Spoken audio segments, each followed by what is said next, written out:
Seanca e fundi gjyqësore për rastin e ndërtimit të objektit të teatrit dhe bibliotekës së Tetovës ka prodhuar dëshmi që sfidojnë pretendimet e deritanishme të prokurorisë.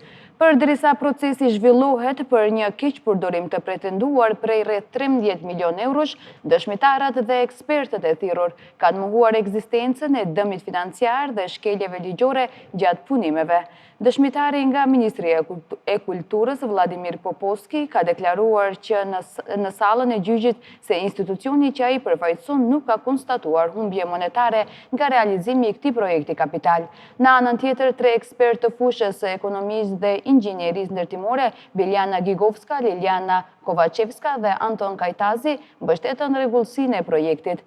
Përballë kontradiktave të forta mes aktakuzës dhe gjetjeve të ekspertëve të deritanishëm, trupi gjykues mori vendim për realizimin e një super ekspertize të re, e cila pritet të japë fjalën përfundimtare mbi anën financiare dhe teknike të projektit. Në këtë proces gjyqësor, 4 persona akuzohen për keqpërdorim të detyrës zyrtare.